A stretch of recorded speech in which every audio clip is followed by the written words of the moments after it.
তরুণ যুবকেরা, হে আমার বন্ধুরা, শুনে রেখে দিন বাবা, জেনে রেখে দেন।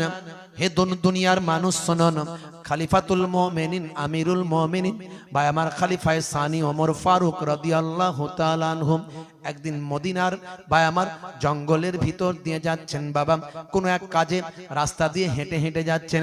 এমন সময় বুঝতে পারলেন ওই জঙ্গলের ভিতরে একজন ভাই আমার অসুস্থ কমজোর মানুষ পড়ে আছে। হে যুবকেরা, হে আমার বন্ধুরা, ওই জঙ্গলের ভিতরে একজন অসুস্থ মানুষ একেবারে মাটির সঙ্গে লেগে গেছে, জমিনের সঙ্গে লেগে গেছে। একটা গাছের গোড়ায় একজন অসুস্থ কমজোর মানুষ ভাই আমার মাটির সঙ্গে যেন মিশে আছেন। এইভাবে একটা মানুষের ভাই আমার অস্তিত্ব তিনি বুঝতে পারলেন। কাছে গেলেন, কাছে গিয়ে দেখলেন আহারে এই মানুষটা হয়তো আর বেশিক্ষণ বাঁচবে না, এই মানুষটা হয়তো মারা যাবে। এই মানুষটার জন্য আমাকে একটু খাওয়ানোর ব্যবস্থা করতে হবে, যদি আমি একটু নেকি কামাতে পারি। হযরতে আবু বকর, হযরতে ওমর ফারুক রাদিয়াল্লাহু তাআলা আনহু তাড়াতাড়ি চলে গেলেন। চলে গিয়ে একেবারে গলা গলা আমরা খাবার তৈরি করি না অসুস্থ মানুষের জন্য, খালি কোন রকমে দিলে যেন গিলে ফেলতে পারে, এই রকম গলা অল্প কিছু খাবার তৈরি করে নিয়ে এলেন। হে তরুণ যুবকেরা, হে আমার বন্ধুরা, হযরতে ওমর ফারুক রাদিয়াল্লাহু তাআলা আনহু এই গলা খাবারটা নিয়ে আস্তে আস্তে ওই মানুষটার মুখের ভিতর দিতে লাগলেন। যতই মুখের ভিতর দেওয়ার চেষ্টা করেন মুখ থেকে বেরিয়ে যায়, ওই মানুষটার পেটের ভিতরে যাওয়ার মতো ক্ষমতা নাই, এতটাই সে অসুস্থ, খাবারটা গেলার মতো তার শক্তি নাই, কিন্তু সে মানুষটা এখনো বেঁচে আছে।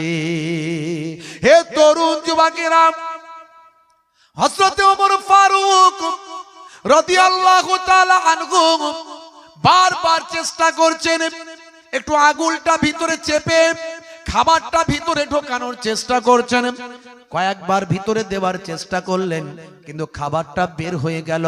শেষে যখন একটু প্রেসার দিলেন, ভিতর থেকে রক্ত বের হয়ে আসলো। হযরতে ওমর ফারুক বড় লজ্জিত হলেন, কষ্ট পেলেন। আহারে আহাম, আমি মানুষটাকে কষ্ট দিয়ে ফেললাম, এ তো আমি নেকি করাতে গিয়ে গুনাহর কাজ করে ফেললাম। হে তরুণ যুবকেরা, হযরতে ওমর ফারুক বড় লজ্জিত হলেন, নিজেকে বড় কষ্ট পেলেন, বড় দুঃখ প্রকাশ করলেন। তিনি আর খাওয়ানোর চেষ্টা করলেন না, কিন্তু এই মানুষটা বেঁচে আছে, এই মানুষটা বেঁচে আছে। এখানে কিছু আসবাবপত্র এটা ওটা পড়ে আছে, যার দ্বারাই বোঝা যায় কোনো মানুষ এসে এই মানুষটাকে নিশ্চয় খাইয়ে দিয়ে যায়, কিন্তু কি কায়দায় খাওয়া হয় এটা আমি বুঝতে পারছি না, আমার ধ্যান ধারণায় আসছে না কিভাবে মানুষটাকে খাওয়ানো যেতে পারে। হযরতে ওমর ফারুক সরে গেলেন দূরে, একটা গাছের আড়ালে চুপটি করে অপেক্ষা করতে লাগলেন, দেখিতে কোন মানুষ এসে এই মানুষটাকে কি কায়দায় খাওয়ায়, যার জন্য এই মানুষটা এখনো বেঁচে আছে। হে তরুণ যুবকেরা, বহুক্ষণ অপেক্ষা করার পরে হযরতে ওমর ফারুক লক্ষ্য করলেন দূর থেকে একজন মানুষ, উস্কো খুস্কো চেহারা। হে তরুণ যুবকেরা, হাতে একটা তার টিফিন আছে। বন্ধুরা আমার, একেবারে নরমাল চেহারা নিয়ে উস্কো কুস্কো অবস্থায় হেঁটে হেঁটে আসছেন বহু দূর থেকে হন্তদন্ত হয়ে।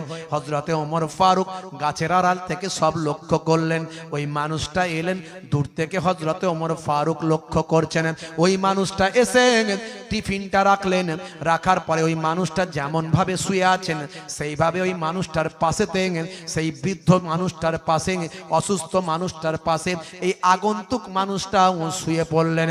শুয়ে পড়ে ওই যে টিফিন থেকে খাবার আছে, ওই গলা খাবারটা নিজের মুখে দিয়ে নিজের মুখের ভিতর ঢুকিয়ে নিলেন।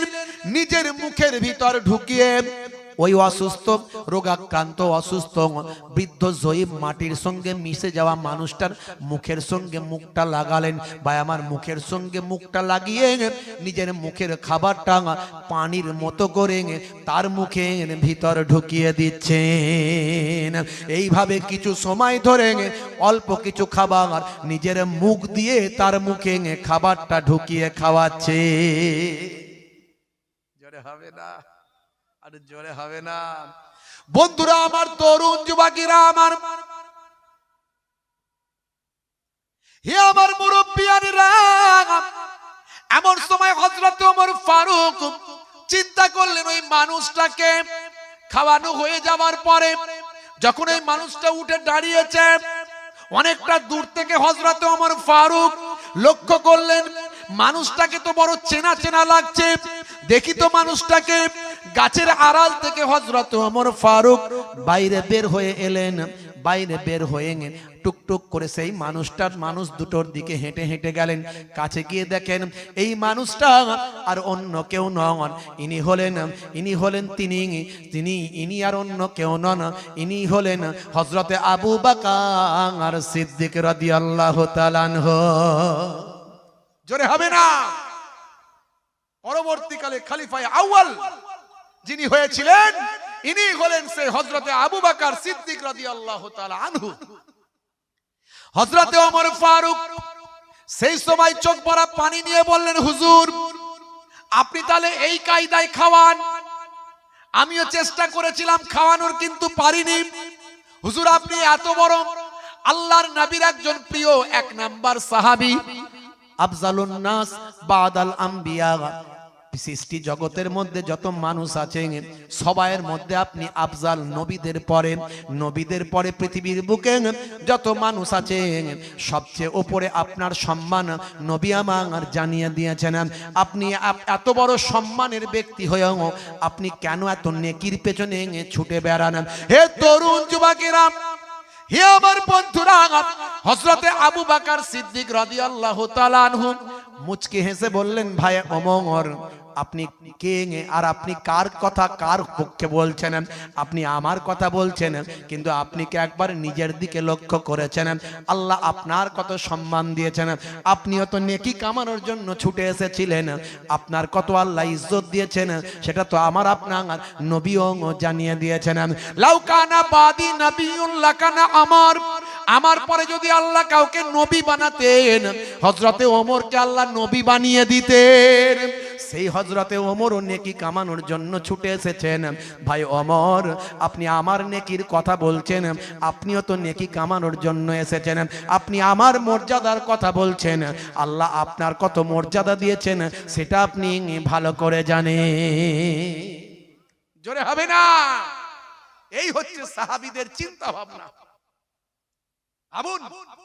আর আমরা একটু নামাজ কালাম করলে মনে মনে করি মনে বিরাট বড় আল্লাহওয়ালা হয়ে গেছি নাকি? বাপজি আমার, মুসলমানকে ভালোবাসুন, হিন্দু খ্রিস্টান জৈন বৌদ্ধকে ভালোবাসুন, মানুষকে ভালোবাসুন। মুসলমান ঐক্যবদ্ধ থাকুন, দলবাজি আর। হে তরুণ যুবকেরা, হে আমার বন্ধুরা, শুনে রেখে দিন বাবা, জেনে রেখে দেন। হে মুসলমান একটু লক্ষ্য করুন, আপনাকে আমাকে পৃথিবীর জমিনে আল্লাহ পাঠিয়েছেন কেবলমাত্র খেয়ে দে আরাম আয়েশ করে দুনিয়া ছেড়ে বিদায় নেওয়ার জন্য নয়। আজ বেঁচে আছেন কাল থাকবেন না, গ্যারান্টি নাই। বা আজ মরে গেলেন আপনার নাম ধরে কেউ ডাকবে না, আপনার নাম বলবে না, আপনার নামটা বলবে লাশ। লাশটাকে নিয়ে আসো, লাশটাকে এদিকে নিয়ে যাও, লাশটাকে ডাকো, লাশটাকে নিয়ে আসো, লাশটাকে সরাও। হে তরুণ যুবকেরা, আপনার নাম হয়ে যাবে লাশ, আর লাশ কবরে যাওয়ার আগে চলে যাবে তার বাস। কথা ঠিক না ভুল বলেন? হে যুবকেরা, কিসের অহংকার, কিসের তাকাব্বুরি, কিসের আমিত্ব, কিসের তোমার ক্ষমতা, লোকবল, জনবল, অর্থবল, সম্পদ বল, পয়সা, আমিত্ব, শরীরের ক্ষমতা, তাকত। হে যুবক, কত মানুষকে তোমার সামনে তুমি মরতে দেখেছো, কত মানুষকে তুমি দাফন করেছো, কত মানুষকে তুমি কাফন পরতে দেখেছো, কত মানুষের জানাজায় অংশ নিয়েছো। হে মানুষ, হে যুবক, তোমার আমিত্বকে মিটিয়ে দাও, তোমার অহংকারকে ধূলিসাৎ করে দাও, নিজেকে নরমাল মানুষ হিসাবে তুমি প্রকাশ করো, সাধারণ মানুষ হিসাবে প্রকাশ করো, দেখবে তোমার জীবনটা ধন্য হয়ে যাবে। হে তরুণ যুবকেরা, হে আমার বন্ধুরা, শুনে রেখে দিন বাবা, জেনে রেখে দেন। হে মুসলমান, একটু লক্ষ্য করুন, আল্লাহ বললেন বান্দারে, এই পৃথিবীর বুকে তোমাদের বেকার সৃষ্টি করেনি, তোমাদের সৃষ্টি করেছি কেবলমাত্র তোমরা আমার ইবাদত করবে। মা খালাকতুল জিন্না ওয়াল ইনসা ইল্লা লিয়াবুদুন। জিন জাতি এবং মনুষ্য জাতিকে আমার ইবাদতের জন্য সৃষ্টি করেছি, ইবাদত ছাড়া অন্য কোনো উদ্দেশ্যে আমি আল্লাহ সৃষ্টি করিনি। বুঝতে পারছেন? এবার আপনি বলবেন, তাহলে ইবাদত মানে তো হুজুর নামাজ, তাহলে সব সময় কি নামাজ পড়বো নাকি? সব সময় কি রোজা রাখবো নাকি? প্রতিদিন রোজা রাখবো? সব সময় তেলাওয়াত করব? তাহলে সংসারটা কি করে করব? কাজ কারবার কেমন করে করব? ব্যবসা বাণিজ্য কেমন করে করব? সন্তানদের মানুষ করব কিভাবে? হ্যাঁ, মনে রাখবেন, আপনি যা কিছু করবেন সবটাই যদি নবী আনা তারিকায় হয়, সবটাই আপনার ইবাদত বলে গণ্য হয়ে যাবে। জোরে বলা যাবে না সুবহানাল্লাহ? জোরে বলা যাবে না? হে তরুণ যুবকেরা,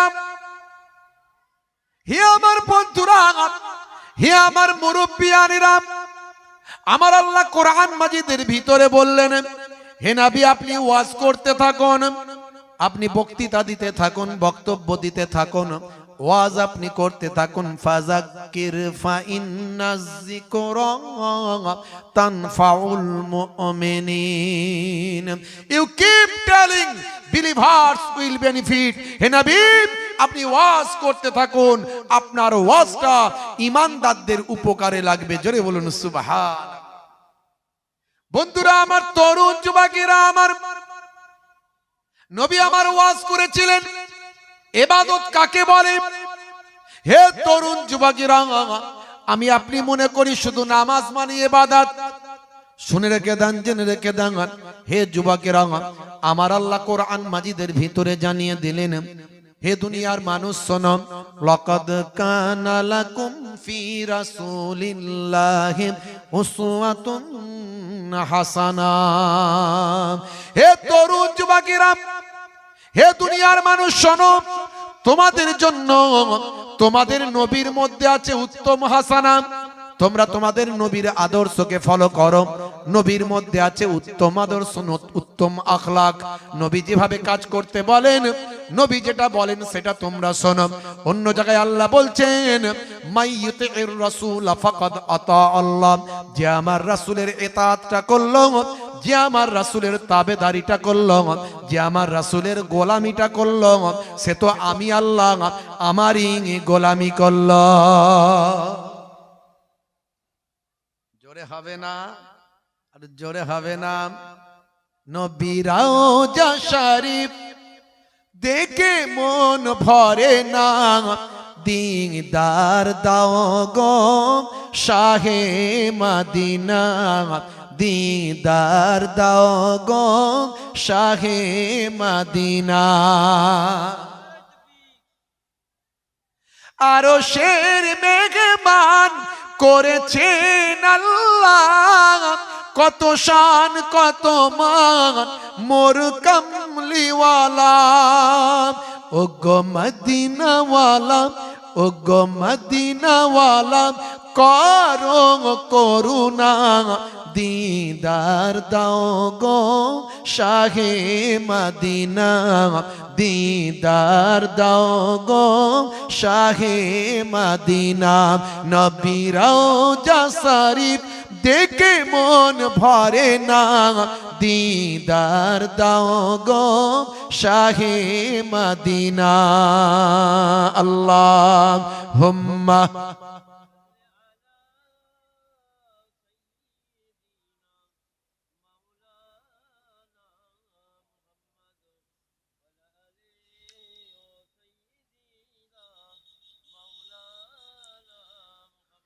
খুব সংক্ষেপে কথা, কথা একেবারে সহজ সরল, একেবারে নরমাল ভাবে বলছি।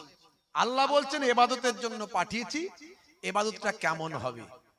ইবাদত মানে তো আমরা শুধু বুঝি নামাজ, রোজা, হজ, যাকাত, সংসার ধর্ম, ছেলে মেয়ে, আলাউলাদ, কাজ কারবার, ব্যবসা বাণিজ্য, তাহলে এগুলো কি হবে? আল্লাহ অন্য জায়গায় তাই বলে দিচ্ছেন, নবীর ইতাআত করলে আমি আল্লাহর ইতাআত হলো। অর্থাৎ নবী যেমন ইবাদত করতে বলেছেন, করেছেন, তেমন করো। আর নবীকে তোমাদের কাছে মডেল করে দেয়া হয়েছে। নবীর মধ্যে আছে উত্তম আদর্শ, নবী পাকের মধ্যে আছে উত্তম আদর্শ। জোরে বলুন সুবহানাল্লাহ। বন্ধুরা আমার, তরুণ যুবকেরা আমার, 1450 বছর আগে বিশ্ব নবী আপনাকে আমাকে যেমন নামাজ শিখিয়েছেন, যেমন আপনাকে আমাকে রোজা শিখিয়েছেন, যেমন আপনাকে আমাকে হজ যাকাত দেওয়া শিখিয়েছেন, যেমন আপনাকে আমাকে তেলাওয়াতে কালাম পাক দিয়েছেন, তেমন আপনাকে আমাকে বলেছেন ছোটদের স্নেহ করবে, এটা হলো ইবাদত, বড়দের সম্মান করবে, এটা হলো ইবাদত, পিতামাতার শ্রদ্ধা করবেন, পিতামাতার চেহারার দিকে শুধু সম্মানের সঙ্গে শ্রদ্ধার সঙ্গে একবার তাকাবেন, এক একটা কবুল করা নফল হজের সওয়াব তোমার নামাজ আমলের খাতাতে লিপিবদ্ধ হবে। হে তরুণ যুবকেরা, স্ত্রীর সঙ্গে ভালো ব্যবহার করবেন, স্ত্রীর সঙ্গে প্রেমালাপ করবেন, স্ত্রীকে কষ্ট দেবে না। ঘরের বউ ঘরে আছে বলে তার উপর মেজাজ দেখাবে না। মনে রাখবে সে কারো বাপ, কারো কন্যা, কারো ভাই, কারো বোন, কারো মেয়ে, কারো কন্যা, তার নানা দাদু ছেলে মেয়ে, তার নানা দাদু বাম্মা ভাই বোন আত্মীয় স্বজন ছেড়ে তোমার ঘরে এসেছে। আজকে সে অসহায়, তার উপরে যদি তুমি জুলুম করো, এটা আমার আল্লাহ সহ্য করবেন না। নবী আমার নিষেধ করেছেন, বরং নবী আমার বলেছেন মাঝে মাঝে ঘরে যখন থাকবে, ঘরটা তুমি একটু মাঝে মাঝে ঝাড়ু দেবে। ভাই আমার, ঘরে যখন থাকবে স্ত্রীর সঙ্গে ছোট ছোট কাজগুলোতে অংশ নেবে। ভাই আমার, ঘরে যখন থাকবে স্ত্রীর সঙ্গে ছোট ছোট দেখাশোনা কাজেতে অংশ নেবে। আল্লাহর নবী ঘরেতে স্ত্রীর সঙ্গে ছোট ছোট কাজগুলোতে স্বয়ং দয়ার নবী অংশগ্রহণ করতেন। ইয়াকুনু ফি মাহনাতি আহলিহি ওয়া ইয়াকুমুল বাইতা ওয়া ইয়াহলিবুনা সাতা ওয়া ইয়াখিতা সাওবাহু ওয়া ইয়াকসিফা নালাহু ওয়া ইয়াহমিলু বিজাতিন মিনাস সুক। আল্লাহর নবী ঘরেতে ছোট ছোট কাজগুলো করতেন, স্ত্রীর সঙ্গে ছোট ছোট কাজে অংশ নিতেন, ঘরটা মাঝে মাঝে ঝাড়ু দিতেন। ওয়ায়াকুমুল বাইতা, মাঝে মাঝে ঘরটা ঝাড়ু দিতেন। মাঝে মাঝে নবী আমার ছাগলের দুগ্ধ দহন নিজে হাতে করতেন, ছেঁড়া জামাগুলো নিজে হাতে সেলাই করতেন।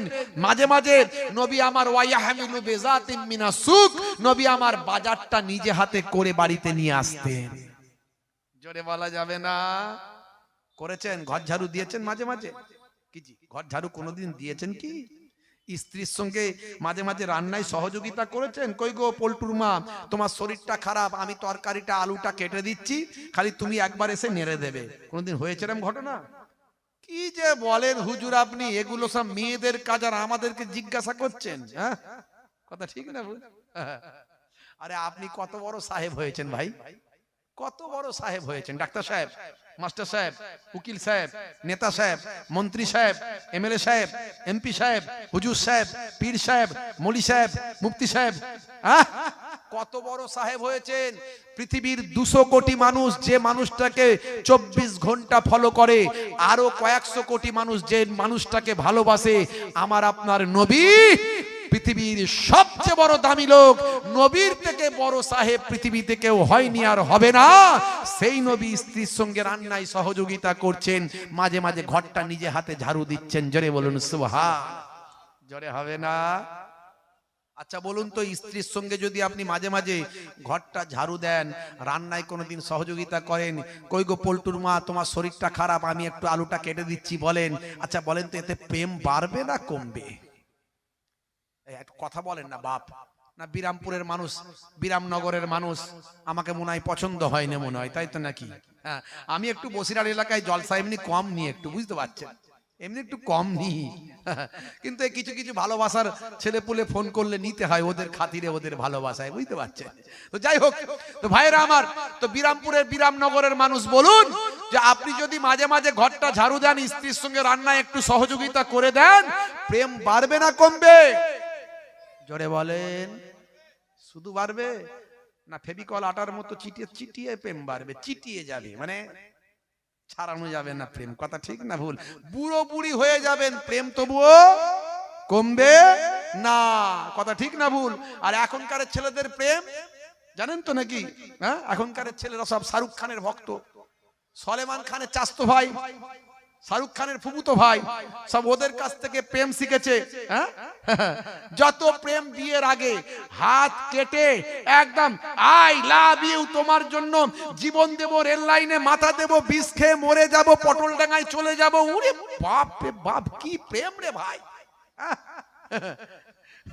বাপ বলে ছেলেটার বিয়েটা দিতেই হবে রে, নাহলে মরে যাবে, মরে যাবে, তাড়াতাড়ি বিয়ের ব্যবস্থা কর। বাপের বন্ধুরা অর্থাৎ চাচারা বলছে, হারা তোর ছেলের বিয়ে দিচ্ছিস, ওর বয়স তো 19 বছর কি 20 বছর কি 21 বছর, ও বিয়ে করে বউকে খাওয়াবে কি? ইনকাম পত্র কি করে? দাঁত বাবু, আগে ইনকাম পরে হবে, আগে বাঁচলে তবে তো ইনকাম না। ভাইরা আমার, ছেলে ধরে বেঁধে বিয়ে দিয়ে দিল, 1 বছর 2 বছর 3 বছর যেতে না যেতে একটা দুটো বাচ্চা কাচ্চার বাম্মা হলো, ব্যাস। কোথায় এত প্রেম ভালোবাসা, সব কোনটা দিয়ে চলে গেল। রাত্রে 9টার পরে যখন ঘরের পাশ দিয়ে লোক যায়, ঘরের ভিতর থেকে 220 আর 440 আওয়াজ হয়, ডিসুম ডাসাম, ডিসুম ডাসাম। বুঝতে পারছো কি হয়েছে? বলে লেগে গেছে খেল। এত প্রেম, সব প্রেম শেষ, ওয়ান নাই। আবার আজকালকার ঝগড়া বুঝতে পারছেন তো, মেয়েদের হাতে আইন, খালি আমাদের ঘরের মায়েরা ভালো বলে, আমাদের ঘরের মায়েরা ভালো বলে তাই রক্ষে, নাহলে আইন মেয়েদের হাতে। একবার থানায় গিয়ে মামলা করে দিলি 90 দিন নন সেকশন বেল, মানে আপনাকে বেলই পাবেন না, 90 দিন ঢুকিয়ে দেবে একদম। বুঝতে পারছেন ভাইরা আমার? হ্যাঁ, আর এখনকার যুগের মেয়েরা, হ্যাঁ, শিক্ষকের স্ত্রী ঝগড়ার সময় বলছে আমাকে বেশি শেখাতে এসো না, অভিনেতার স্ত্রী ঝগড়ার সময় বলছে আমার সঙ্গে নাটক করো না, ধোপার স্ত্রী ঝগড়ার সময় বলছে মেরে ধুয়ে দেব, ইঞ্জিনিয়ারের স্ত্রী ঝগড়ার সময় বলছে মেরে বালি চাপা দিয়ে দেব, দোকানদারের স্ত্রী ঝগড়ার সময় বলছে আমাকে সস্তার মাল পেয়েছো, কসাইয়ের স্ত্রী ঝগড়ার সময় বলছে মেরে টুকরো টুকরো করে দেব, আর জেলের স্ত্রী ঝগড়ার সময় বলছে মেরে শুটকি মাছ বানিয়ে দেব। আর আলেম ওলামা হুজুরদের বাড়িতেও মাঝে মাঝে ঝগড়া হয়, তখন তারা বলে আল্লাহর কোরআন দিয়ে সমস্যা আর সমাধান করব। হে তরুণ যুবকেরা, হে আমার বন্ধুরা, হে আমার মুরব্বিয়ানেরা, শুনে রেখে দিন বাবা, 1450 বছর আগে নবী আমার যা বলেছেন, যা করেছেন, কোরআন মাজিদে যা বলা হয়েছে, আজকের যুগে সব বিজ্ঞান সম্মত, বাস্তব সম্মত, আজকের যুগে সব অথেন্টিক, আজকের যুগে সব ক্লাসিক্যাল মডার্ন। হে তরুণ যুবকেরা, এরই জন্য কেসি আজকেলের মতো মানুষ, টাইসানের মতো মানুষ, গ্যারি মিলারের মতো মানুষ, মাধুরী কুট্টির মতো মানুষ, জেনিফারের মতো মানুষ, মিস্টার ভাই আমার রিচমন্ডের মতো মানুষ, মিস্টার ব্রেইলের মতো মানুষ, ভাইরা আমার মিস্টার, হে তরুণ যুবকেরা, গ্যারি মিলারের মতো মানুষ, হে যুবকেরা, ডক্টর মরিস বুকাইলির মতো মানুষ, পৃথিবী বিখ্যাত বিখ্যাত ওয়াথার পণ্ডিত, নায়ক গায়ক খেলোয়াড় প্লেয়ার মেসুত ওয়াজিলের মতো মানুষ, সাদিও মানের মতো মানুষ, হোমিওপ্যাথির জনক হ্যানুম্যানের মতো মানুষ, মাইকেল জ্যাকসন পপ তারকা মাইকেল জ্যাকসনের মতো মানুষ, সানা আলী খান ভাই আমার পৃথিবী বিখ্যাত ফিল্ম স্টার সানা আলী খানের মতো মানুষ, পৃথিবীর কত বড় বড় খেলোয়াড় ভাই আমার হাসিম আমলার মতো মানুষ, জুনায়েদ জামশেদের মতো মানুষ, তারা আজকে আমার দয়ার নবীর শিষ্য হয়েছে, কোরআনকে তারা বুকে ধরেছে, মাথায় ধরেছে, বারবার চুম্বন করেছে, তারা প্রমাণ পেয়েছে কোরআন সত্য, কোরআন মাজিদ মহান আল্লাহর কাছ থেকে অবতীর্ণ হয়েছে। আর এই একটা এমএলএ বেরিয়েছে, আপনারা জানেন, দীর্ঘদিন ধরে, অনেক দিন থেকে ইসলাম নিয়ে কটু কথা বলবি, ইসলামের পিছনে লাগবি। আচ্ছা বলুন তো, কোন ব্যক্তি কারো পিছনে কখন লাগে? কখন লাগে জানেন? শুনে রাখুন, কোন ব্যক্তি কারো পেছনে কখন লাগে? যখন সে এগিয়ে যায়। যে এগিয়ে যাচ্ছে তার পেছনে লাগছে না, লাগবে কি করে? কথা ঠিক না ভুল? ইসলাম এগিয়ে যাচ্ছে, সারা পৃথিবীর মানুষ কোরআনকে ভালোবাসছে, তাই এরা কোরআন থেকে মানুষকে মুখ ঘুরিয়ে রাখানোর জন্য কোরআনের বিরুদ্ধে, কোরআনকে মিথ্যা, ভাই আমার, কোরআনকে মিথ্যা প্রতিপন্ন করার চক্রান্ত করছে, কোরআনকে একটা হিংস্র কিতাব হিসাবে প্রতিপন্ন করার চেষ্টা করছে। তবে আল্লাহ যা করে ভালোর জন্যই করে। যেভাবে হইচই পড়েছে, মানুষ লুকিয়ে হোক আর প্রকাশ্যে হোক, স্বেচ্ছাই হোক অনিচ্ছাই হোক, তারা কিন্তু কোরআন কিন্তু একটু পড়া সবাই শুরু করবে। কথা ঠিক না ভুল বলেন? জোরে বলেন। এটা আবু জাহিল আবু লাহাবরা করত। নবী যখন মানুষকে কোরআন শোনাতো, নবীর কোরআন শুনে সবাই নবীর ভক্ত হয়ে যেত, কোরআনকে বিশ্বাস করত। তখন আবু জাহিল আবু লাহাবরা বলতো এটা জাদু করা গ্রন্থ, এটা মিথ্যা গ্রন্থ, এই কোরআনের বিরুদ্ধে কুৎসা রটাতো যাতে করে কেউ কোরআন না শোনে। অথচ নবী যখন বাড়িতে বসে বসে রাতের বেলা কোরআন মাজিদ তেলাওয়াত করতেন, নবীর সুমধুর কণ্ঠে কোরআনের মাধুর্য শোনার জন্য আবু জাহিল আবু লাহাবরা নবীর ঘরের পাশে এসে লুকিয়ে লুকিয়ে কোরআনের তেলাওয়াত শুনে মানসিক শান্তি লাভ করত। জোরে হবে না? সময় এসে গেছে, সবাই কোরআন পড়বে এবার। আমরাও চাই কোরআন পড়ুক, আমরাও চাই সবাই কোরআন পড়ুক, দেখুক কোরআনের মধ্যে কি লেখা আছে। আমরা চাই তো, আলহামদুলিল্লাহ, আমরা যেটা করতে পারিনি সেটা ওয়াসিম সরকার করে দিয়েছে। এই কাজটা ওয়াসিম সরকার করে দিয়েছে। তাই আমি বলি, আল্লাহ যা করে বান্দার ভালোর জন্য করে। মানুষ হয়তো কোরআন পড়তো না, কিন্তু ওয়াসিম সরকার যা করলো, এতে সবাই একটু খুঁজে দেখবে কোরআনে সত্যি কি লেখা আছে। হ্যাঁ, আর যখনই লেখা আছে দেখবে, দেখতে দেখতে পাবে কি পাবে? লাকুম দীনুকুম ওয়ালিয়া দিন, তোমার ধর্ম তোমার কাছে, আমার ধর্ম আমার কাছে। দেখতে দেখতে পাবে লা ইকরাহা ফিদ্দিন, ধর্মের উপর কোনো জবরদস্তি নাই। কোরআনে কোনো বলা হয়েছে ধর্ম নিয়ে কেউ জবরদস্তি করবে না। কোরআন খুঁজতে খুঁজতে পেয়ে যাবে, ভাইরা আমার, কিতাব খুঁজতে খুঁজতে পেয়ে যাবে। একজন নিরীহ মানুষকে হত্যা করা মানব জাতি হত্যা করার সমান, একজন নিরীহ মানুষকে রক্ষা করা মানব জাতি রক্ষা করার সমান। এইভাবে কোরআনের শান্তি সম্প্রীতির বাণীগুলো পাবে। তারা বুঝতে পারবে যে ওয়াসিম সরকার যে আয়াতটা নিয়ে কমপ্লেন করেছে, এই আয়াত আজকের জন্য, আজকের দিনের জন্য নয়, এর আগেও বহু মানুষ তারা কোরআনকে ঠিকভাবে পড়তে না পারার কারণে, বুঝতে না পারার কারণে, ব্যাখ্যা ঠিক মতো না জানার কারণে তারা এই আয়াত নিয়ে বারবার কমপ্লেন করেছে এবং সুপ্রিম কোর্টে মামলাও করেছে। সুপ্রিম কোর্ট বারবার কোরআন মাজিদকে ক্লিন চিট দিয়েছে। এই কদিন আগে হাসিব ভাই আমার, ওয়াসিম রেজভি, আপনারা জানেন ওয়াসিম রেজভিকে দিয়ে এই ওয়াসিম সরকাররা মামলা করিয়েছিল সুপ্রিম কোর্টের 26টা আয়াত নিয়ে। সুপ্রিম কোর্ট ওয়াসিম রেজভিকে বলেছিল, আপনি যে মামলাটা করেছেন আপনার জানা নাই কোরআন সম্পর্কে, আপনি পড়েননি। আপনার যে কমপ্লেন করেছেন সূরাগুলো, আয়াতগুলো নিয়ে, সেই আয়াতগুলোর আগের আয়াত আর পরের আয়াত যদি আপনি পড়তেন, আপনার সমস্যার সমাধান হতো। আপনি মামলা করে বড় ভুল করেছেন, পৃথিবীর 200 কোটি মানুষের ভাবাবেগে আঘাত করেছেন। তাই হে ওয়াসিম রেজভি, আপনাকে 50,000 টাকা জরিমানা করা হলো। মনে রাখবেন, ওয়াসিম রেজভির উপর জরিমানা করেছিল সুপ্রিম কোর্ট, তিরস্কার করেছিল। আর আল্লাহ বলছেন, যে আমার কোরআনের বিরুদ্ধে লাগবে আমি তার নাম ঠিকানা বদলে দেব। ওয়াসিম রেজভির নাম ঠিকানা আজকে চেঞ্জ হয়ে গেছে, আপনি ভালো করে খবর নিন, চেঞ্জ হয়ে গেছে।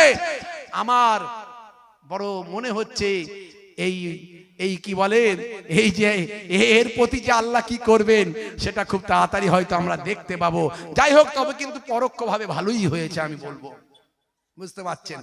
হ্যাঁ, উনি যে আয়াতটা নিয়ে কমপ্লেন করেছেন, ওটা একটা যুদ্ধের ব্যাপারে আল্লাহ রাব্বুল আলামিন বলেছেন।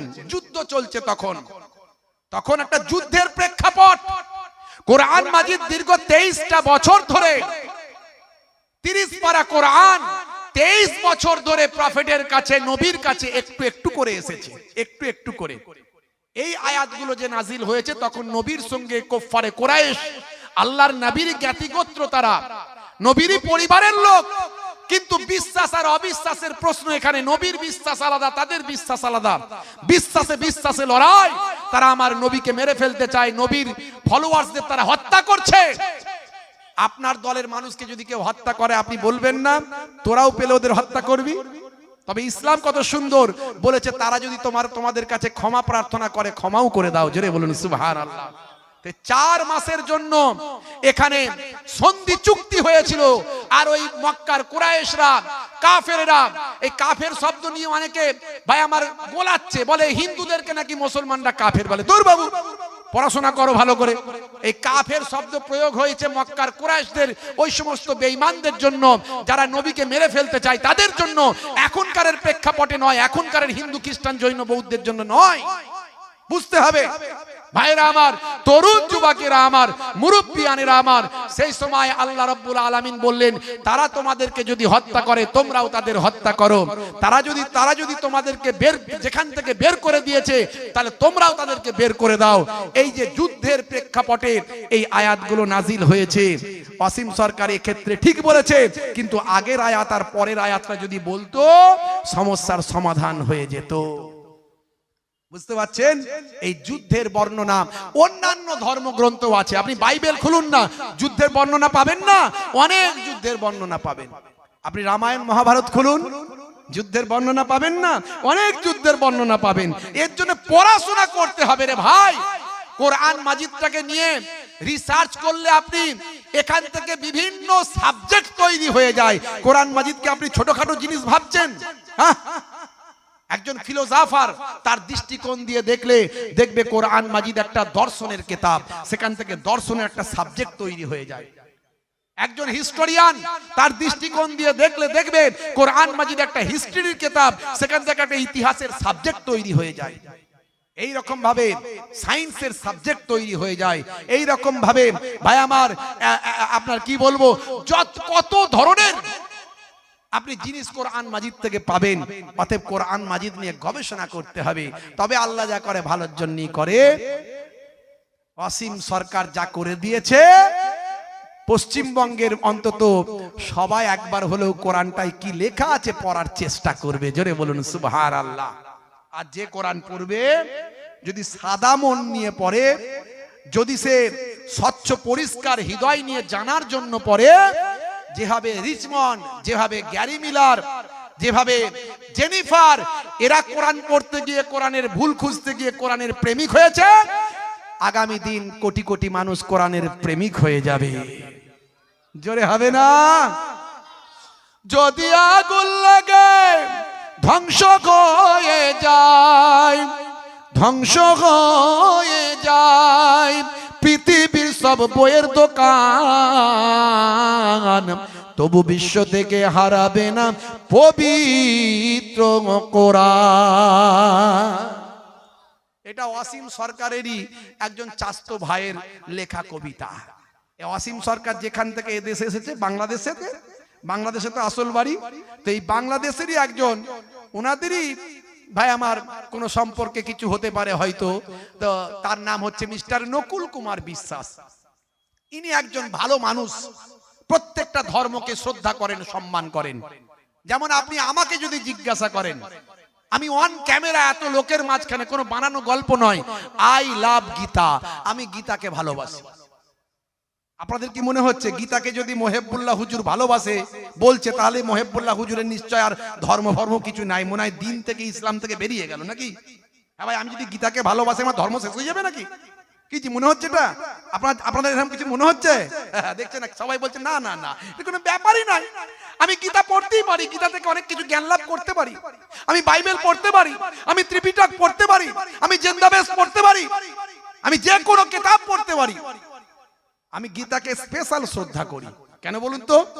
গীতাকে অন্য কিতাবের থেকে আরো স্পেশাল শ্রদ্ধা করি। তার কারণ হলো গীতার প্রতি আবেগ এই ভারতবর্ষের আমার হিন্দু ভাইদের, কোটি কোটি হিন্দু ভাইদের আবেগ গীতার প্রতি আছে। তা আমি যদি গীতাকে স্পেশাল ভাবে আরো বেশি করে শ্রদ্ধা করি, তাহলে আমার কোটি কোটি হিন্দু ভাইদের আবেগকে শ্রদ্ধা করা হলো। কথা ঠিক না ভুল বলেন? হ্যাঁ, এতে আমার জাত ধর্ম কিছু যাবে না। বুঝতে পারছেন কিভাবে রাজনীতি চলছে? সব রাজনীতির খেলা, সব রাজনীতির খেলা। হিন্দু মুসলমান ভাগ করো আর ভোট করো, এই হচ্ছে খেলা। বুঝতে পারছো? তো তোরা এমনি যা পারিস কর না, মানুষকে নিয়ে টানাটানি করছিস কেন? নিরীহ মানুষগুলো মারা যাচ্ছে। এই ধর্ম ধর্ম করতে গিয়ে এই রাজ্যের আফরাজুলকে পুড়িয়ে মেরে দিল, আখলাককে পিটিয়ে মেরে দিল, জুনায়েদকে পিটিয়ে মেরে দিল, আরো কতজনকে পিটিয়ে মেরে দিল, সব গরিব মানুষ। এই কদিন আগে বিহারের আতাহারকে পিটিয়ে মেরে দিল, তারপরে এই জুয়েল রানাকে এই মুর্শিদাবাদের দুদিন আগে পিটিয়ে মেরে দিল, আরো কতজন। এদেশ এই রাজ্যে চলছে, এই দেশে চলছে, আবার এ দেশের খবর ওই দেশে যাচ্ছে, পাশাপাশি তো দেশ। ওই দেশে কি করছে বলছে আমার মুসলমান ভাইকে পিটিয়ে মারছিস, দাঁড়া, বলে ওই দেশে দীপুকে পিটিয়ে মেরে দিল, অমৃতকে পিটিয়ে মেরে দিল। কি হচ্ছে বলুন এতে? এতে কি হচ্ছে? এতে তো গরিব মানুষগুলো মারা যাচ্ছে, কত মায়ের কোল খালি হয়ে যাচ্ছে। আহারে, কত দুঃখ লাগার কথা, কত হৃদয় বিদারক। একটা জীবন্ত মানুষকে কেউ মানুষকে মেরে ফেলতে পারে? মানুষকে কোনদিন মেরে ফেলতে পারে কেউ? কোনদিন দেখেছেন একটা কুকুরকে মেরে ফেলেছে? শুনেছেন কোনদিন?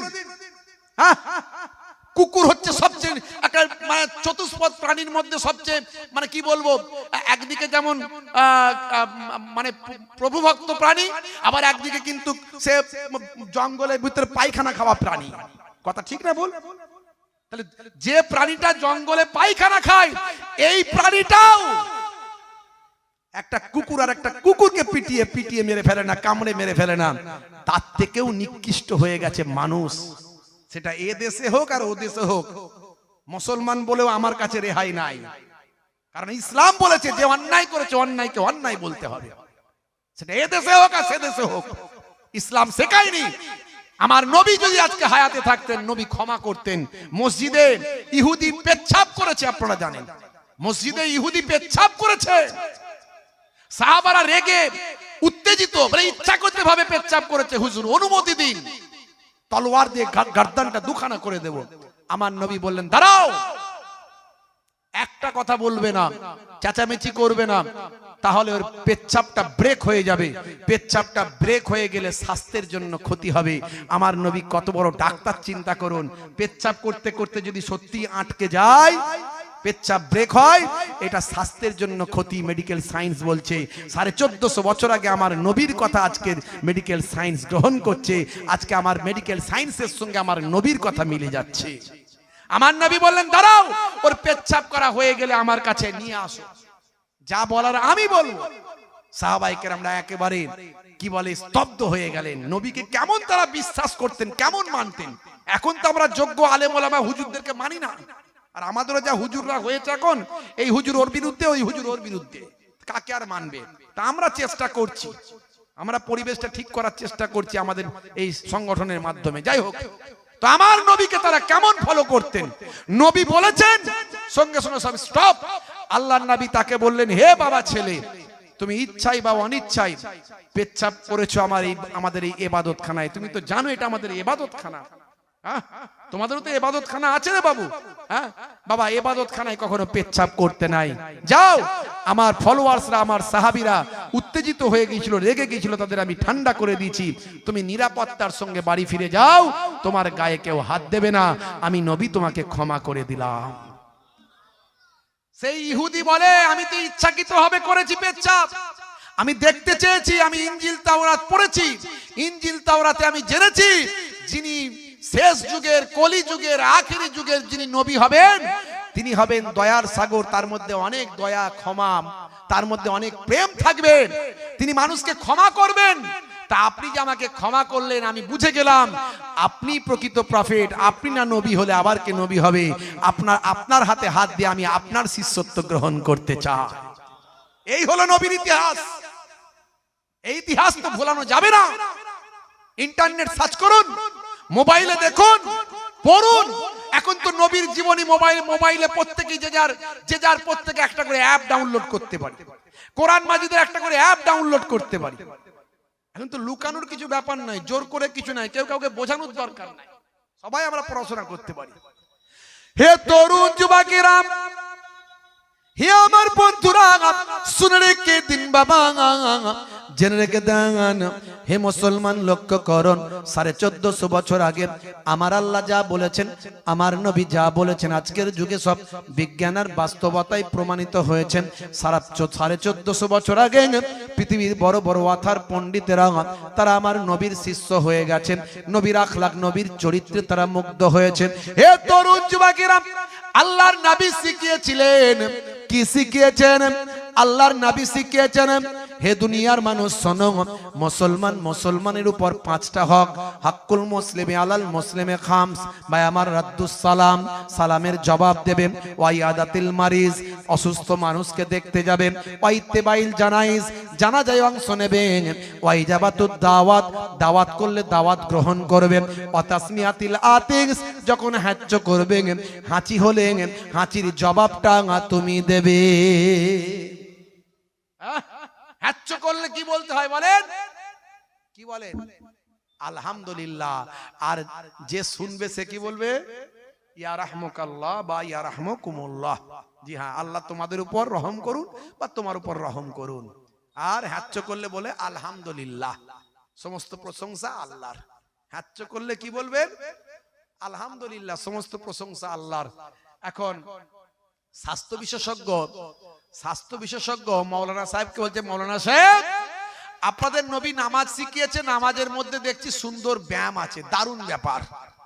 আপনাদের নবী অজু শিখিয়েছেন, অজুর মধ্যে দেখছি সত্যি এটা দারুণ উপকার। কারণ আমাদের যে অঙ্গগুলো খোলা থাকে, আমাদের চোখের আড়ালে আমরা দেখতে পাই না, এমন অনেক জার্ম, এমন অনেক জীবাণু আমাদের হাতে পায়ে মুখে এসে আটকে যায়।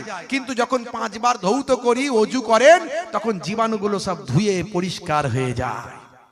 ওযুর মধ্যেও কত সুন্দর সিস্টেম। আপনার নবী শিখিয়েছেন রোজা।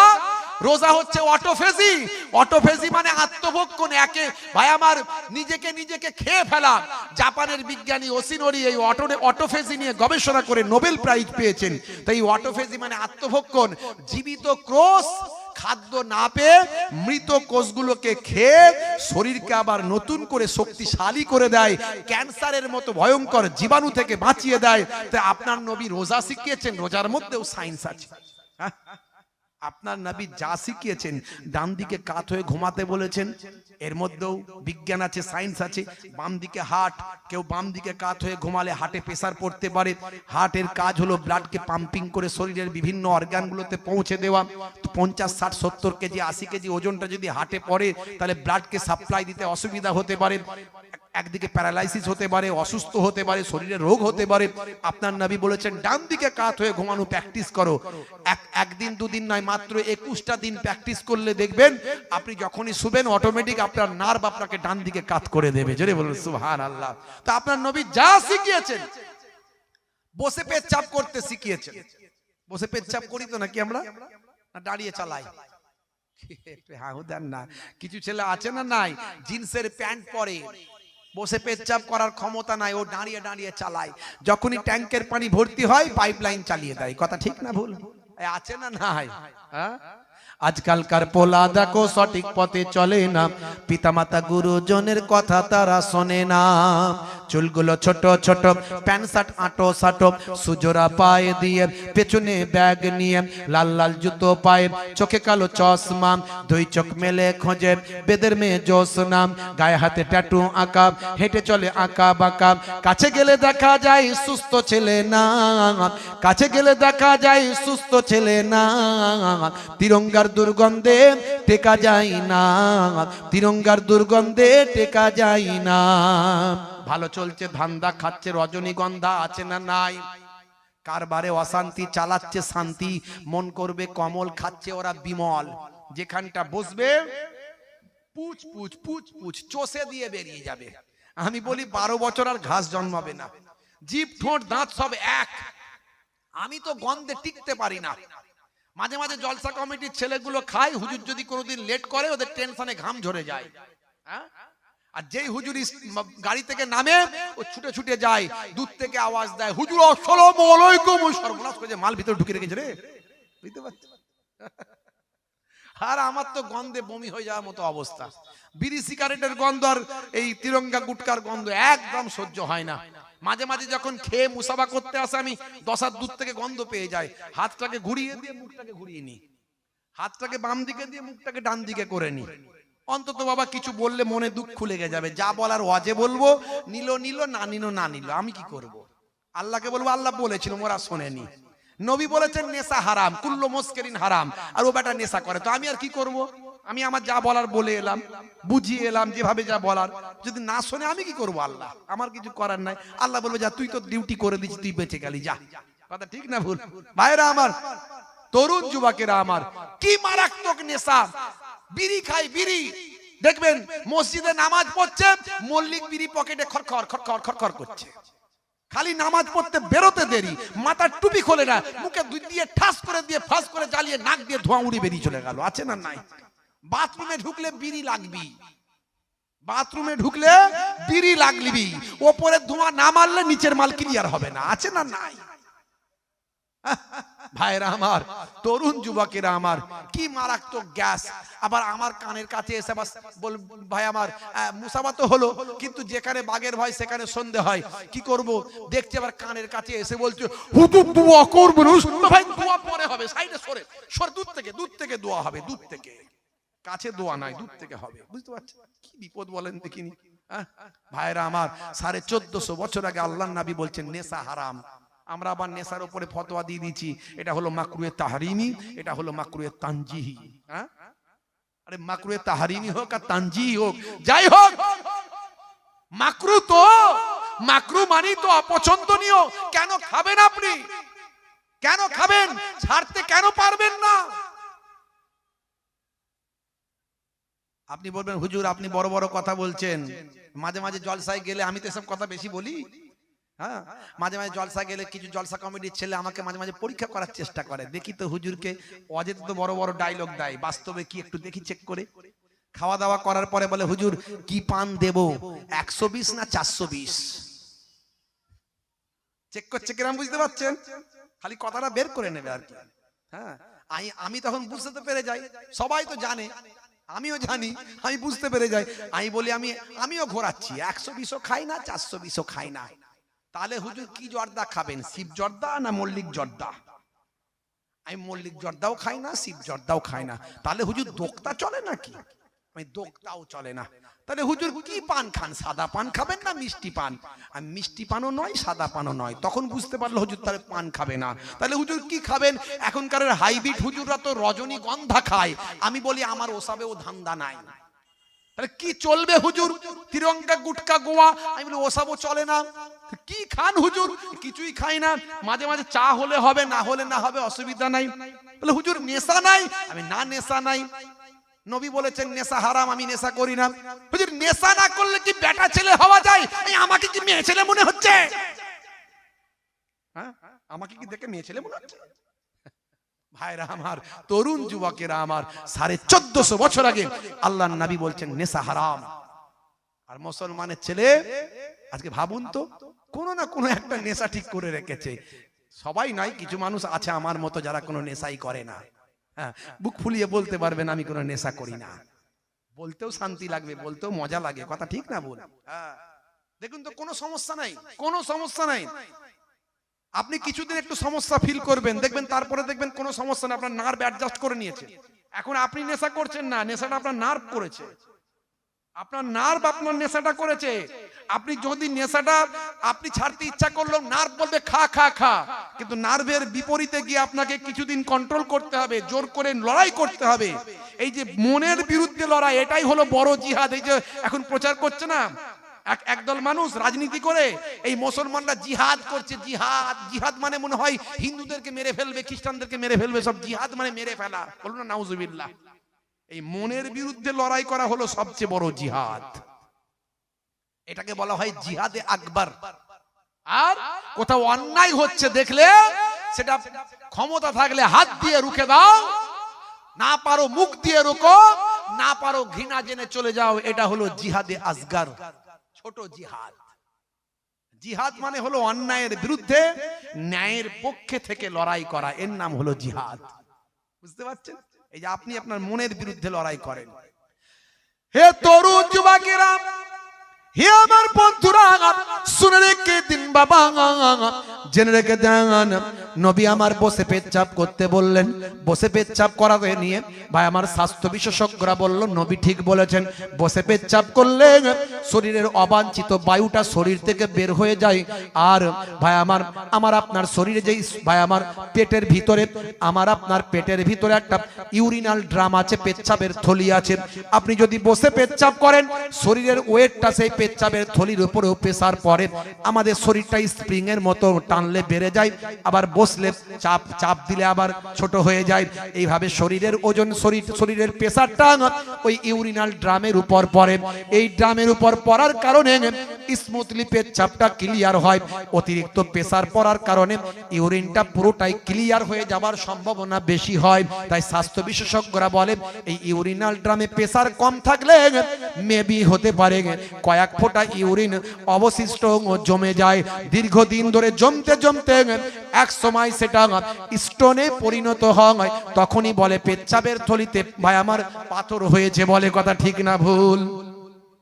এই জন্য বসে পেচ্ছাপ করবেন। স্বাস্থ্য বিশেষজ্ঞরা বসে পেচ্ছাপ করাটাকে অ্যাকসেপ্ট করেছে। জোরে বলুন সুবহানাল্লাহ। একটা দুটো নয়, আমার নবী যা বলেছেন সব বিজ্ঞান সম্মত। কোরআনে যা আছে সব বিজ্ঞান সম্মত, বাস্তব সম্মত। আমি তো খুব খুশি। আমার শুধু কোথায় রাগ হয়েছে জানেন? এই যে বাজে কথাগুলো বলেছে না, কোরআন নাকি 27টা শয়তান মিলে লিখেছে। বলুন নাউজুবিল্লাহ। কত বড় রাগের কথা বলুন তো।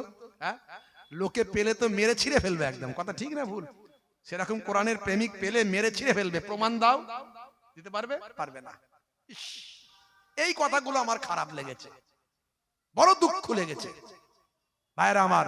আর বলেছে যে এই রকম কোরআনে আমি, এই রকম পুস্তকে আমি পেচ্ছাপ করে দিই। এটা আমার বড্ড খারাপ লেগেছে, দুঃখ লেগেছে। আসলে মূর্খ মানুষ তো, কোরআনের ব্যাপারে তার কোনো জ্ঞান নাই। মূর্খ মানুষ, পাগলে কিনা বলে ছাগলে কিনা খায়।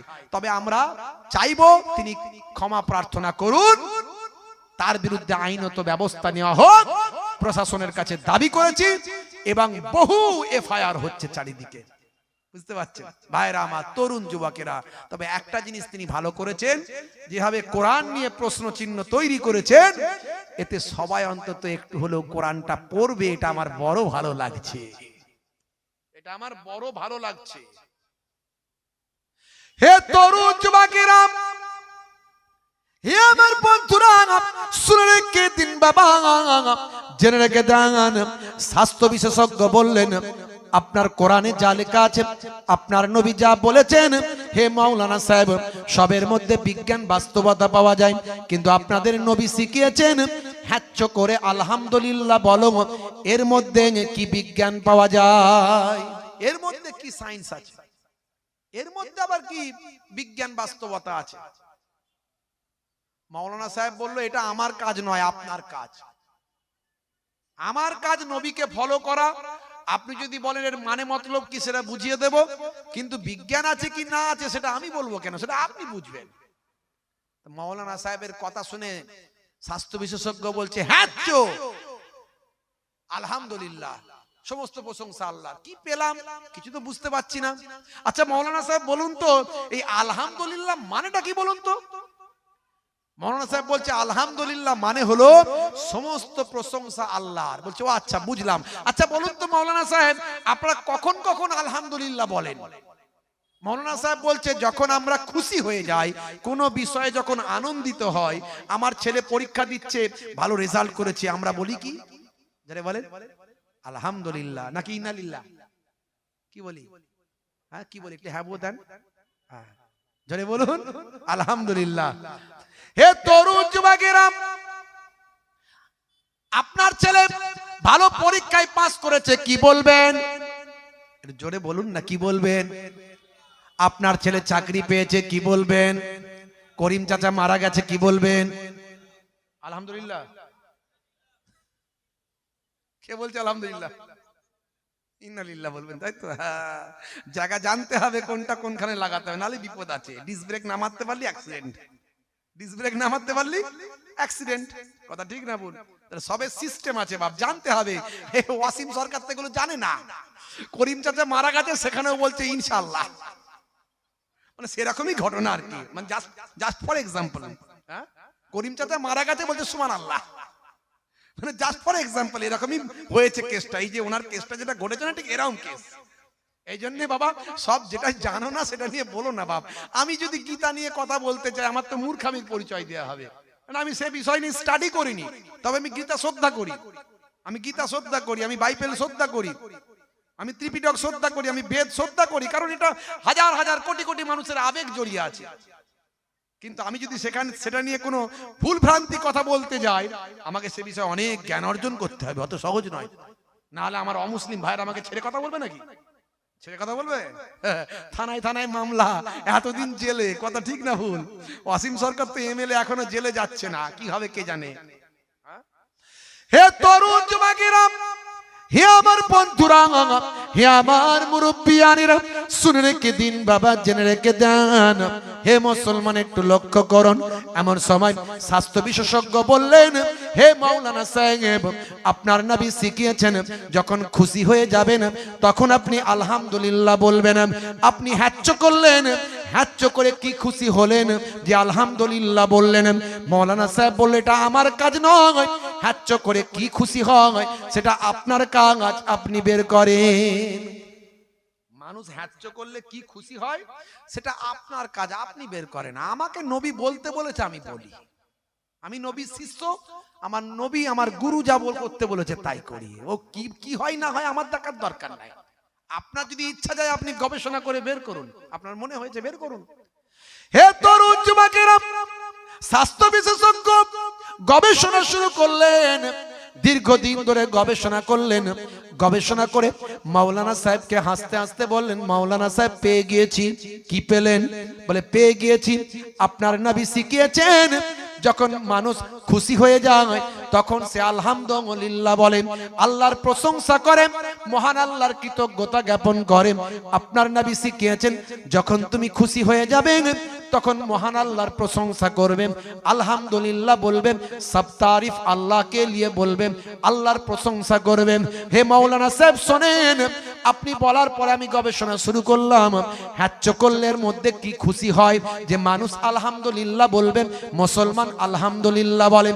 আমি গবেষণা করে পেলাম যখন হ্যাচ্চ করা হয় তখন আমাদের শরীর থেকে অনেক জীবাণু বেরিয়ে যায়, আর এরই খুশিতে আপনার নবী আলহামদুলিল্লাহ শেখায়।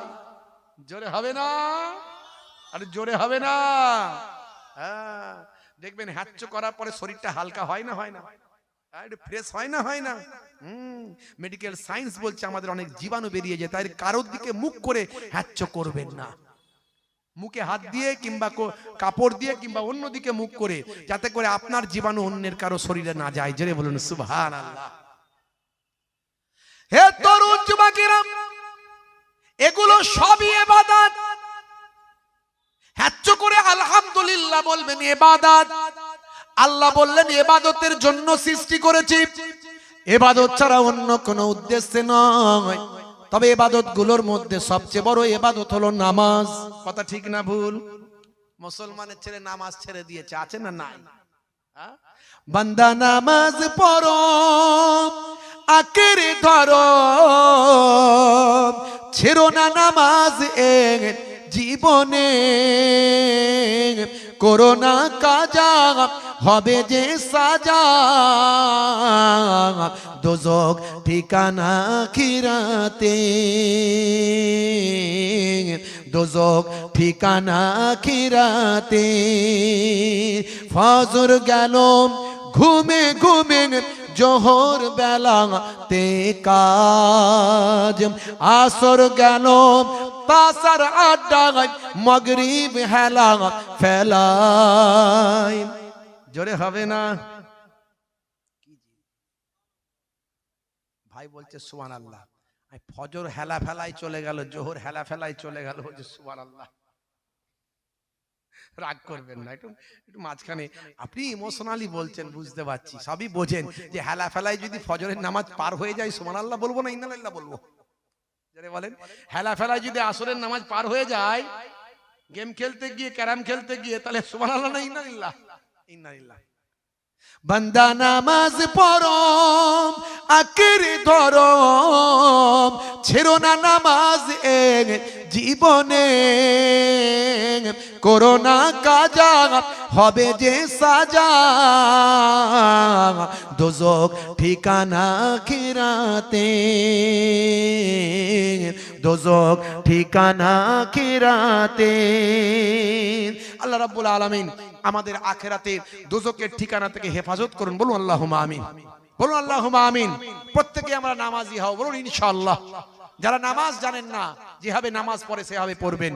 সূরা জানেন না, দোয়া জানেন না, সুবহানাল্লাহ সুবহানাল্লাহ বলে পড়বেন। মুফতি আজম মেজলা হুজুর পীর কেবলা রাহমাতুল্লাহ আলাইহি, আপনাদের মেজ হুজুর কেবলা, আমার মেজ নানা জান, তিনি ফতোয়া দিয়ে গেছেন, এইভাবে যদি কেউ মারা যায় আল্লাহ তাকে নামাজি বান্দাদের খাতায় তার নামটা লিখে দেয়। এগুলো সব ইবাদত, সবচেয়ে বড় ইবাদত নামাজ। হে তরুণ যুবকেরা, হে আমার বন্ধুরা, সাহাবায়ে কেরামেরা কিভাবে তারা ইবাদত করতেন, কিভাবে নেকি কামাই করতেন, কিভাবে তারা নেকির তল্লাশ করতেন, কোথায় একটু নেকি পাওয়া যায় করব, কিভাবে তারা করতেন একটু শুনে রেখে দেন। ছোট্ট একটা নমুনা আপনাদের দিয়ে যায়, খুব সংক্ষেপ, বেশি সময় আপনাদের কাছে থাকতে পারবো না। বাবা আমার আগে থেকেই প্রোগ্রাম নিয়ে আছে, আপনারা জানেন, অনেক কষ্ট করে এটা নিতে হয়েছে। আমার 9:30 পর্যন্ত টাইম ছিল, আমি আধ ঘন্টা লেট করেছি, তাই 9:30 জায়গায় 15 মিনিট বাড়িয়ে দেব। 15 মিনিট আমাকে ছাড়া যাবে তো নাকি? না ছাড়া যাবে না। হুজুর একদম কড়াই গন্ডায় বুঝিয়ে দিয়ে যেতে হবে, এরকম কিছু ব্যাপার আছে নাকি? ভাই আপনাদের জন্য কিন্তু সুপ্রিম কোর্টে মামলা করেছি, আমার একার জন্য নয়, আপনাদের জন্য কিন্তু আজকে জীবনতলা থানায় মামলা করে এসেছি, এফআইআর করেছি, আমার একার জন্য নয়। তাহলে 15 মিনিট ছাড় দেবেন তো নাকি? ছাড় দেবেন না? তাও ছাড়বেন না মনে হচ্ছে। হুজুর কড়াই গন্ডায় বুঝিয়ে দিতে হবে, কিছু ব্যাপার আছে নাকি? দিনকাল খুব খারাপ তো, সব ভেঙে ভুঙে বলতে হয়, না হলে বাবা হুজুর গাড়ি ঘিরে রেখে দেবো একদম। উনি বাপ রে বাপ, বুঝতে পারছেন পরিস্থিতি খুব ভয়ঙ্কর জায়গায়, খুব সিচুয়েশন খারাপ। তো যাই হোক, পরবর্তী বক্তা যিনি আছেন ওনাকে 9:45 নিয়ে চলে আসেন। আমি 15 মিনিট বাড়িয়ে দিচ্ছি দেখে, যেহেতু আমার আধ ঘন্টা লেট হয়েছে, একটু নিয়ে চলে আসেন মেহেরবানি করে। একবার মহব্বতের সঙ্গে দরুদ শরীফ আল্লাহুম্মা।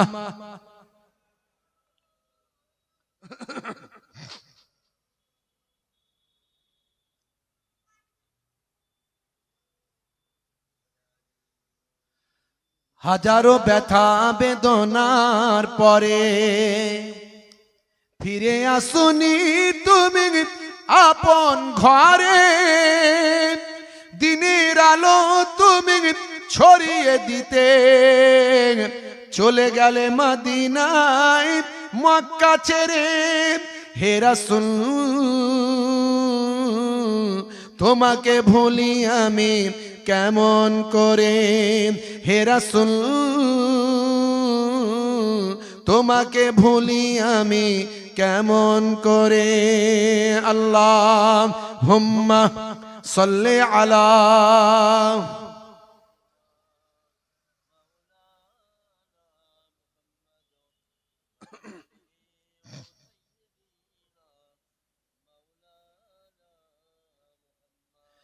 খেনাকে দিন প্রচারের কাজে নিজেকে দিয়ে ছবি লিয়ে, তাই ফের কাফেরেরা চিনল না এ আলো, দুষ্টু ছেলেদের পিছু দিল লেলিয়ে। খেনাকে দিন প্রচারের কাজে নিজেকে দিয়ে ছবি লিয়ে, তাই ফের কাফেরেরা চিনল না এ আলো, দুষ্টু ছেলেদের পিছু দিল লেলিয়ে। পাথরের আঘাতে ক্ষত বিক্ষত হয়ে সারা শরীর থেকে রক্ত ঝরে। হে রাসূল তোমাকে ভুলি আমি কেমন করে, হে রাসূল তোমাকে ভুলি আমি কেমন করে। হেরার গুহায় তোমারই ধ্যান, আসমান থেকে নামে আল কোরআন। জোরে হবে না? জোরে হবে না? হেরার গুহায় তোমারই ধ্যান, আসমান থেকে নামে আল কোরআন, ভাঙলো সবার ভুল তোমারই পরে, আসলো কোরআনের ছায়া তলে, খালিদ ওমর আলী আবু বকর, ইস আসমানি ঝান্ডা নীল যে তুলে, খালিদ ওমর আলী আবু বকর, ইসলামী ঝান্ডা নীল যে তুলে, আল আমিন তুমি ছিলে যে সদা সকল মানুষের তরে, হে রাসূল তোমাকে ভুলি আমি কেমন করে, হে রাসূল তোমাকে ভুলি আমি কেমন করে। আল্লাহুম্মা সাল্লি আলা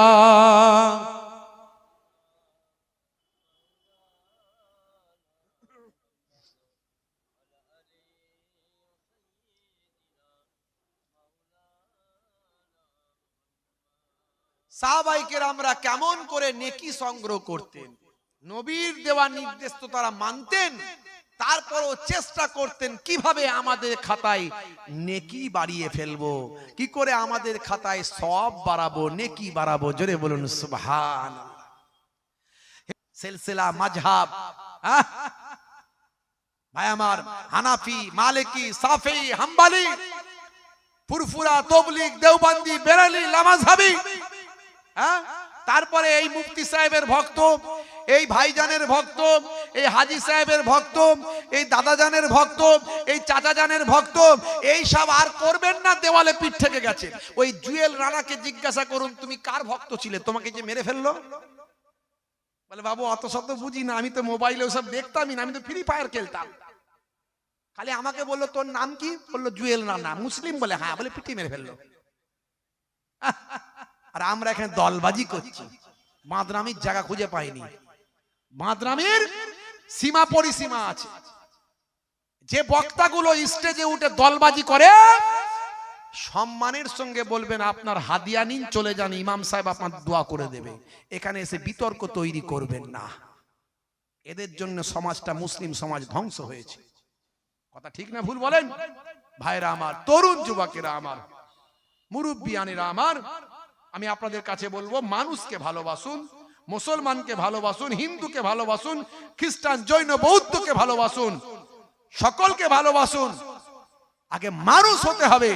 মানুষ না হলে আপনি মুসলমানই হতে পারবেন না। কিসের মুসলমান? আপনি মানুষ হতে পারেননি। অসভ্য বর্বর লোক নিজেকে মুসলমান বলে দাবি করে।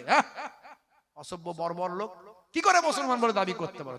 তোমার জন্য নবীর বদনাম হয়, তোমার জন্য ইসলামের বদনাম হয়, মুসলমানের খাতায় তোমার নামই নাই। তোমার আখলাক, চরিত্র, ব্যবহার, আচার, কালচার, ব্যবহার তোমার কিছুই তো মুসলমানের মতো নাই। কিসের মুসলমান? নামাজ পড়ো না, রোজা রাখো না, দিন নাই, ধর্ম নাই, খালি গরুর গোশত খেলি মুসলমান? ভাইরা আমার, তরুণ যুবকেরা আমার, মুরব্বিয়ানেরা আমার, রাগ করবেন না, দুটো কথা বলে দিয়ে গেলাম। রাসূলের ভক্ত হয়ে যান, দয়ার নবীর শিষ্য হয়ে যান, দয়ার নবীর প্রকৃত উম্মত হয়ে যান, আল্লাহর নির্দেশনাগুলো মানুন, আপনার ঈমানকে মজবুত করুন, আপনার ঈমানকে মজবুত করুন। আখেরি জামানা আমার আপনার ঈমান বাঁচানো বড্ড দায়, সেই ঈমানকে নষ্ট করে ফেলবেন না। দরুদ শরীফ আল্লাহুম্মা সাল্লি আলা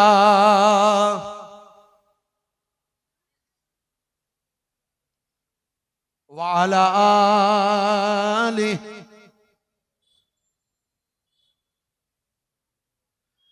একটু ছোট্ট দোয়া করে আপনাদের কাছ থেকে বিদায় নেব। পরবর্তী হুজুর যিনি আছেন, কে বক্তা আছেন, কি নাম? ও মাশাআল্লাহ, ওনাকে একটু নিয়ে চলে আসেন, নালে ইমাম সাহেব কেউ আসেন। মাশাআল্লাহ, একটু দরুদ শরীফ আল্লাহুম্মা সাল্লি আলা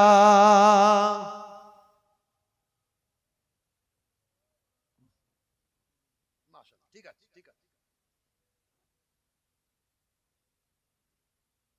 একটু ছোট করে দোয়া চাই। আল্লাহুম্মা আমিন।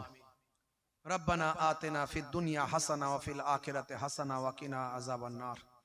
রব্বানা যালামনা আনফুসানা ওয়া ইন লাম তাগফির লানা ওয়া তারহামনা লানাকুনান্না মিনাল খাসিরিন আল্লাহুম্মা আগফির লি হাইয়িনা ওয়া মাইয়িতিনা ওয়া শাহিদিনা ওয়া গায়িবিনা ওয়া সাগীরিনা ওয়া কাবীরিনা ওয়া যাকারিনা ওয়া উনসানা।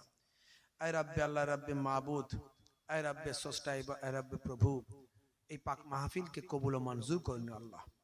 আরো বেশি বেশি করে মানুষকে ওয়াজ শোনার তৌফিক দান করুন আল্লাহ, শুনে বুঝে আমল করার তৌফিক দান করুন আল্লাহ। খাস করে আমার কিছু বলতে টলতে ভুল ত্রুটি মার্জনা করে যদি কিছু সওয়াব দিয়ে থাকেন, এই সওয়াবখানাকে আমাদের নবী, নবীদের নবী, নূর নবী হুজুরের রূপাকে মদিনাতুল মুনাওয়ারায় সওয়াবখানা পৌঁছে দিন। এই সওয়াবখানাকে বাড়িয়ে দিয়ে বাবা আদম আলাইহিস সালাতু ওয়াস সালাম থেকে तमाम নবীন, সিদ্দিকিন, শুহাদা, সালিহিন হুজুরদের রূপাকে সওয়াবখানা পৌঁছে দিন। এই সওয়াবখানাকে বাড়িয়ে দিয়ে আহলে বায়াত পাক পাঞ্জাতন, খাস করে আপনার নবী, আপনার রাসূল, আপনার নবীর কলিজার টুকরা কন্যা খাতুনে জান্নাত আম্মা জান ফাতেমা তো জোহরা রাদিয়াল্লাহু তাআলা আনহা, আপনার নবীর জামাতা আসাদুল্লাহিল গালিব শের খোদা আলী মুর্তজা কারামাল্লাহু ওয়াজহু, আপনার নবীর কলিজার টুকরা দুইজন নাতি নওয়াসায়ে রাসূল হযরত ইমাম হাসান, ইমাম হুসাইন রাদিয়াল্লাহু তাআলা আনহুমা, এই পাঁচজন হলেন পবিত্র পাক আহলে বায়াত পাক পাঞ্জাতন হুজুরদের আরওয়া পাকে এ সওয়াব খানা পৌঁছে দিন। খাস করে ওলিদের বাদশা গাউসে আজম বা বড় পীর আব্দুল কাদের জিলানী আল বাগদাদি, হিন্দুল ওলি খাজা গরিব নওয়াজ মাইনুদ্দিন চিশতি আজমিরি সঞ্জারি, নিজামুদ্দিন আউলিয়া খাজা বাকিবুল্লাহ ওয়ালি কালান্দার সানাউল্লাহ পানিপত্তি আহমদ শাহ সুলতান শাহ হাজী আলী শাহ মৌলা আলী শাহ ফাতেহ আলী ওয়াইসি।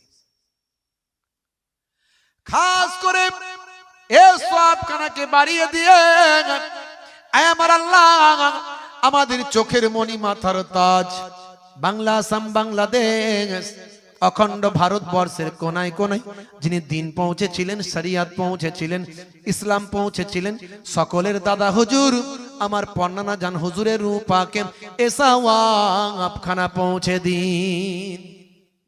মাশাআল্লাহ ভাইরা আমার, আমার আল্লাহ পাঁচ হুজুর কেবলা, নানা জান ছোট হুজুর কেবলা রাহমাতুল্লাহ আলাইহি, খাস করে আমার পূর্বপুরুষ যারা আহলে বায়াতের খানদান ছিলেন, ইরানের কেরমান থেকে করিসন্ডা হয়ে পীরনাগার হরিণখোলা দরবার শরীফ, খাস করে পর্দাদা জান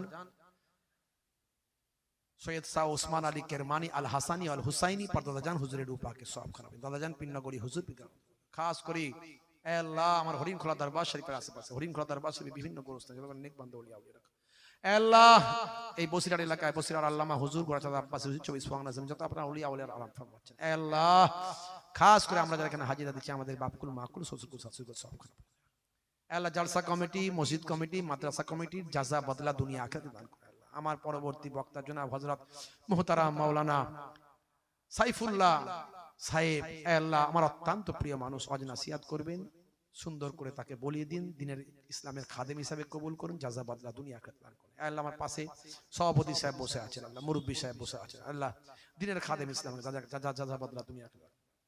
শেষ দোয়া মরতে আমাদের হবে, মৃত্যু ছাড়া কেউ রেহাই পায়নি আর পাবো না, মওতটা যখন আমাদের দেবেন রাস্তাঘাটে পড়ে যেন মওতটা না হয়, অ্যাক্সিডেন্ট মওত দেবেন না, হঠাৎ মৃত্যু আমাদের দেবেন না, ক্যান্সার টিউমার প্যারালাইসিসে মওত যেন না হয়, বেইজ্জতের মওত দেবেন না, কুকুর শুকরের মতো রাস্তার ধারে মরে না পড়ে থাকি, মওতটা যখন আমাদের দেবেন যেন রমজান মাস হয়, জুম্মার দিন হয়, রোজা রাখা অবস্থায় পাক কালেমা শরীফ পড়তে পড়তে আপনার নবীর চাঁদ মুখখানা দেখতে দেখতে মওতটা নসিব করে দিন।